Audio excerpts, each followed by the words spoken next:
Nandito na tayo sa may Taipei 101 station and hahanapin natin yung part na nagva-viral dito kung saan yung makikita yung nasa escalator ka tapos yung yung backroad mo yung Taipei 101. So hahanapin natin lahat yun.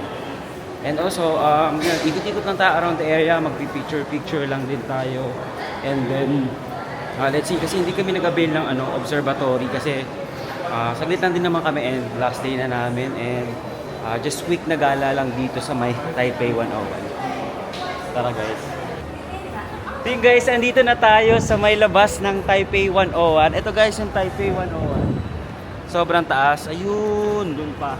Andito yung nagbabayad ng escalator. Nandito ka, dito sila nag-video pa akyat tapos ilalapag nila yung phone. Pero kasi ngayon, bawal na maglapag dito ng cellphone tapos magpi-picture ka. Kasi, dahil, for safety purposes din. So may nakalagay na rin ditong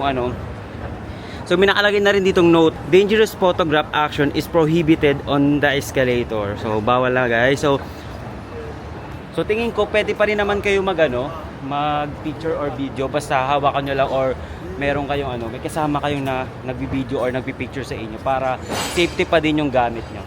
Dito tayo sa may Taipei 101. Ito banda sa likod natin. Ayun, sobrang taas niya.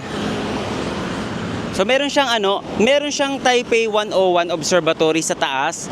So I think around 80 plus na floor yon dito sa may Taipei 101. And may bayad lang siya. So dadaan lang kami dito saglit for a quick gala lang.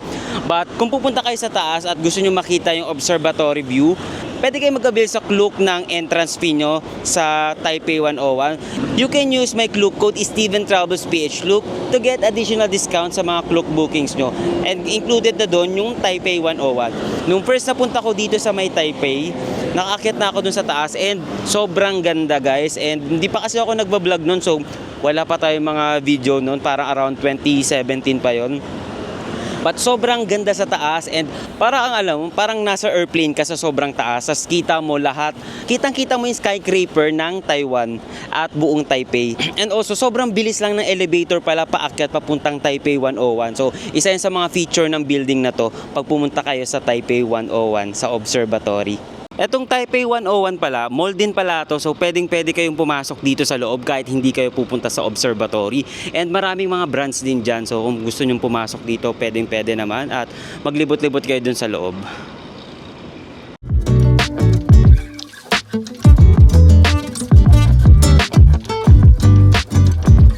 Nandito tayo sa isa sa mga spot dito sa may Taipei and makikita dito sa lugar na to yung Taipei 101. So ito yung parang ito yung pinaka-street na to. So usually yung mga tourist dinadayo dito, tapos dito magpipicture. Tapos yung background is itong Taipei 101. Okay.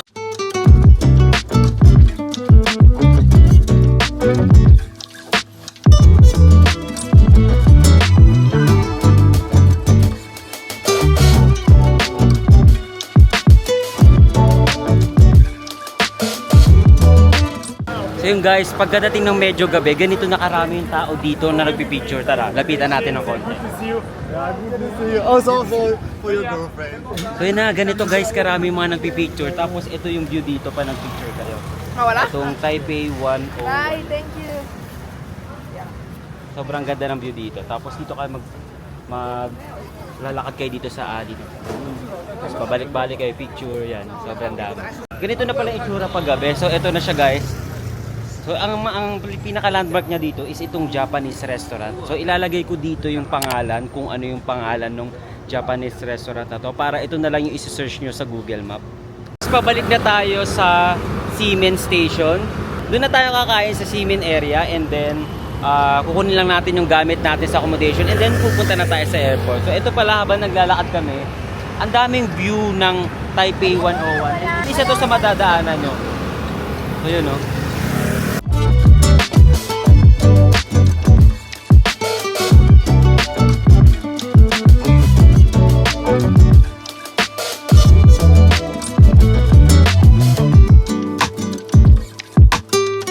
Pabalik na tayo sa Ximen Station.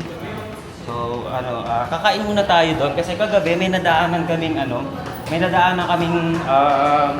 kainan and then ang haba ng pila. Kaya sabi namin kinabukasan babalikan na lang namin kasi late na namin nakita around quarter to 12 na pero pinipilahan pa din. Okay, pagkatapos ng kumain, kukunin na namin yung luggage namin sa hotel and then pupunta na kami ng airport. So yun, nakakapagod ngayong araw kasi sobrang init. So lahat ng mga pinuntahan namin ngayon, halos lahat outdoor. May last destination pa pala tayo bago tayo umuwi. Punta muna tayo saglit sa Chiang Kai-shek Memorial Hall. So although gabi na, okay pa rin naman daw yung area kasi may ilaw daw, sabi nung nakausap naming OFW dito sa Taiwan. So, daan muna tayo saglit bago tayo bumalik talaga sa accommodation natin. Ang ganda rin ng mga station nila dito kasi merong mga artwork na naka-display. Tapos dito rin sa kabila. So, every station, iba-iba sila ng ganap, iba-iba sila ng style. And sobrang linis ng mga station. Tingnan nyo guys. Hindi ngayon ma-crowded kahit hindi ngayon crowded kahit mga around 7:40 PM na ngayon. So ano pa naman yung flight natin? 2 AM pa naman yung flight natin, so may time pa tayo para kumain and pumunta sa airport. And mag-online check-in na din tayo and baka mag-add na lang din tayo ng luggage kasi parang mahigpit daw talaga yung security nila dito din. So ayan, tara. Yun guys, andito na tayo agad sa Chiang Kai-shek Memorial Hall. So, isa sa kinaganda kasi ng mga MRT dito sa Taiwan, may nearby na MRT station, kaya mas okay puntahan yung mga tourist spot nila kasi within MRT lang, ganyan. Pero may mga spot talaga na lalakarin nyo, katulad nung kaninang pinuntahan natin na may view ng Taipei 101. But anyway, ayan, daan lang tayo dito saglit. Very quick lang na picture at check lang natin yung lugar. So, eto na siya guys. Ganito yung itsura ng Chiang Kai-shek paggabi. Punta pa tayo dun banda. Parang may under construction dito sa gitna. Then guys, andito na tayo sa may gitna ng Chiang Kai-shek. And ganito yung itsura niya paggabi. Eto guys. Kahit gabi na, ma-appreciate nyo pa rin siya kasi ang ganda pa rin niya kasi parang ibang experience naman kasi gabi naman, tapos makikita siya dahil sa mga lights sa paligid ng Chiang Kai-shek and yung ibang mga memorial hall dito sa paligid. Meron silang under construction dito. Yung first time na punta ko dito, parang talagang isang malaking open ground lang siya. Pero ngayon may kinoconstruct dito sa gitnang part. Oh, okay din pala dito guys, may mga nagja-jogging din dito tsaka mga nag-e-exercise. Kasi isang malaking kasi siya, isang malaking open park, parang open monument or parang open area talaga.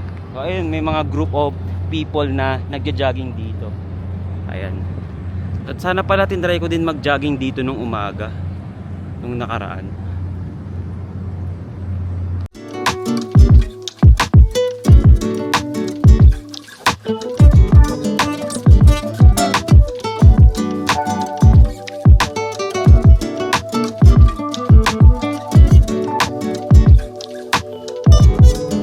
Guys, parang may event lang pala dito. So ito, parang may event lang pala dito. Akala ko may under construction. Pero anyway, lakad-lakad lang tayo dito. Ikot-ikot lang tayo. So sobrang laki pala ng area na to. Oo, talagang parang park na rin siya. So pwedeng pagtambayan. And ang Chiang Kai-shek pala is a national monument and tourist attraction dito sa Taipei. And si Chiang Kai-shek is a former president of Republic of China. Ito pala yung Chiang Kai-shek Memorial Hall. And then dito naman sa kabilang side is yung National Concert Hall. And then itong kabilang side naman is National Theater.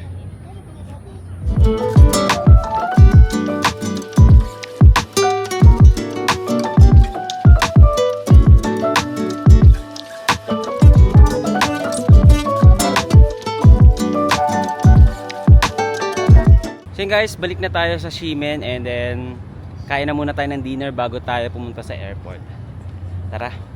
Sumaglit lang kami dito and may event pala dito, wala pala siyang construction. Hindi pala siya under construction pero may part na under construction doon pero hindi naman affected yung pag-visit dito ng mga tourist. So dito pa rin Open pa din. May event lang dito, may private event lang dito nagaganapin ngayong September 14 to 22. Nandito tayo sa isa sa mga local restaurant dito sa May Taiwan. Tara guys, pasok tayo. Tara. Sige, dyan na tayo. Ha? Order kami ng braised pork rice dito sa local restaurant. Hindi ko lang mabasa kasi yung kasi nakapang Taiwanese yung mga letters. Di namin walang English na name yung store. Nakita lang namin siya na pinipilahan nung nakaraang gabi kaya na-try namin ngayon dito. So let's see kung gaano siya kasarap. Ito na guys yung in-order natin. So braised pork to, tapos may tofu, tapos merong mga parang vegetable dito sa gilid. Ito guys, try na natin. 就係啲嗌咁賣，會俾埋嘅。之後會講個猜咩卷咯，蔬菜卷喎， Medyo nakapanibago ng lasa. Kasi local food nila to, so hindi namin usually natitikman. But mukhang masarap naman din. 咪嗌佢哋，嗌佢哋，佢咪唔知你坐邊啊？嗌佢哋啊！ Gusto mo tofu? Hindi rin ako nakain ng tofu eh. Ayoko. May tofu pa dito, tofu. Hindi ako kumakain 你 din 啲時 nito 候 pero 係咪？唔係唔係咩？唔係，有咩時候猜？因為你點啊嗰隻， parang puro taba. 咁之後好似有青菜咬。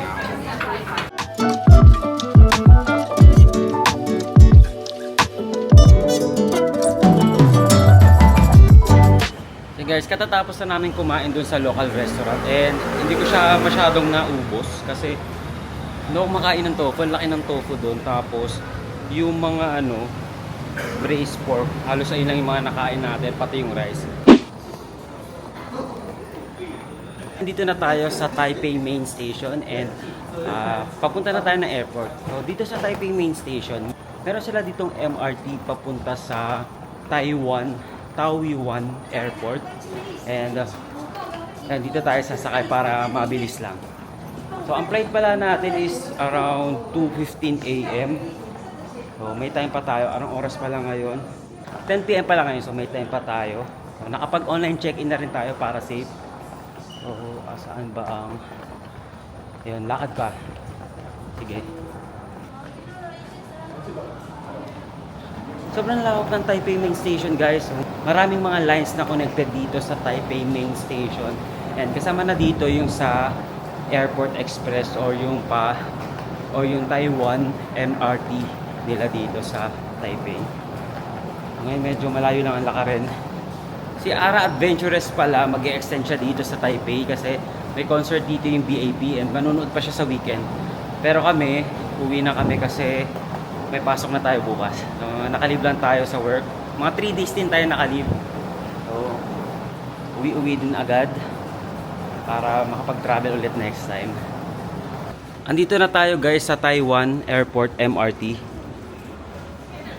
Medyo mahabang lakarin lang galing dun sa Taipei Main Station.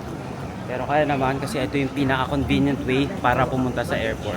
May other option din naman, pwede rin kayo mag-bus. Pero ito na rin yung pinaka-best way. Best option na papuntang airport since mabilis lang kasi MRT naman eh.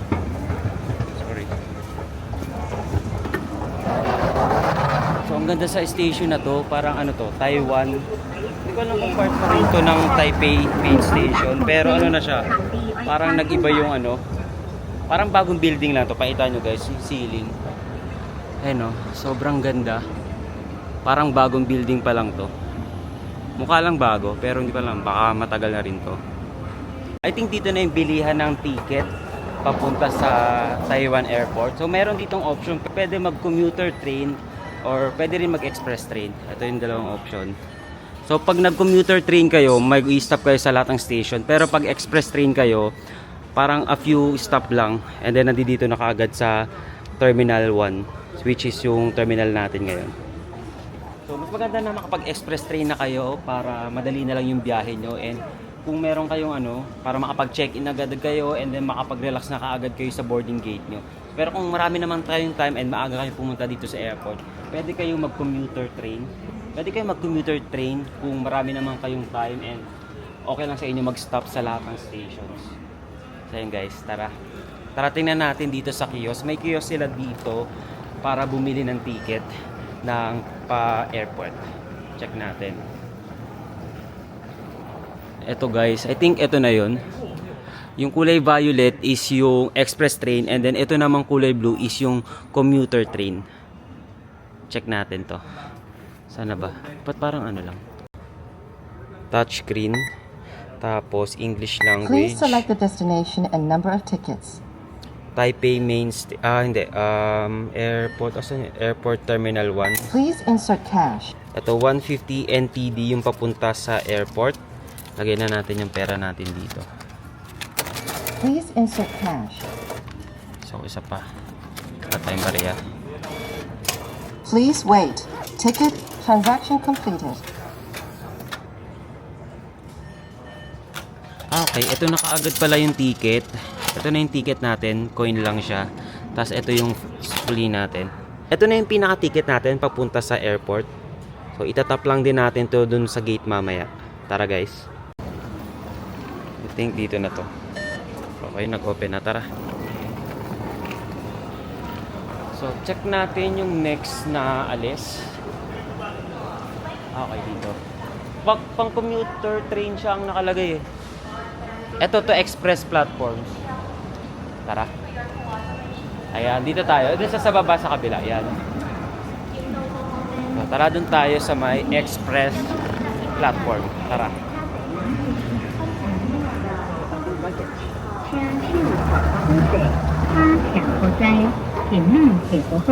Dito na tayo guys.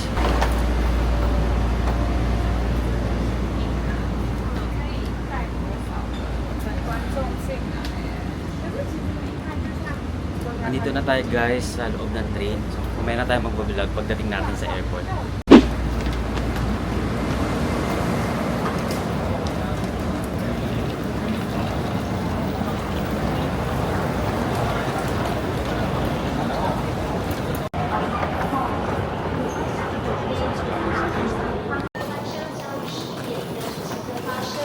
So, hulog na lang natin tong coin since palabas na tayo.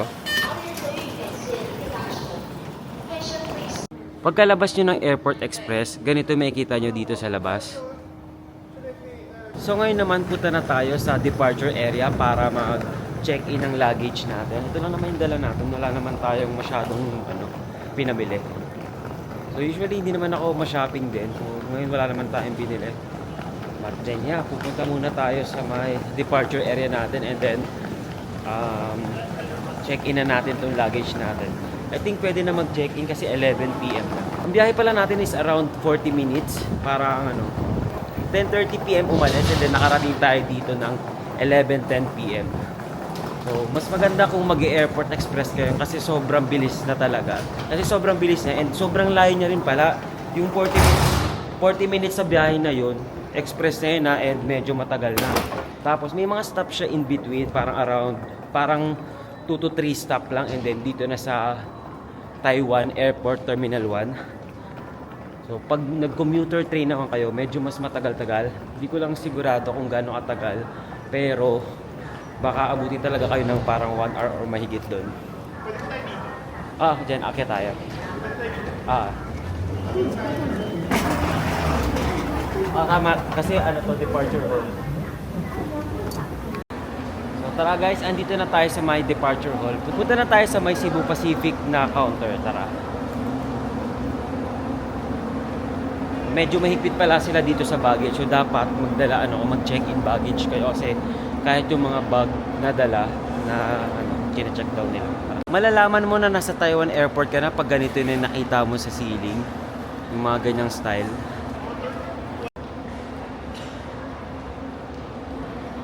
Counter 12 yung counter ng Cebu Pacific dito sa Taiwan International Airport. Tara guys, pila na tayo. And pansin ko dito, mukhang mahigpit talaga sila sa luggage kasi ang dami dito mga naghahalongkat ngayon ng mga luggage. Siguro nagbabawas ng mga timbang. Sobrang haba ng counter ng Cebu Pacific dito guys. Ganito kahaba. Dito na tayo sa dulo, kararating lang natin. Anyway, naka-check-in naman na tayo and magdadrop na lang naman tayo dito ng baggage and then punta na tayo sa immigration.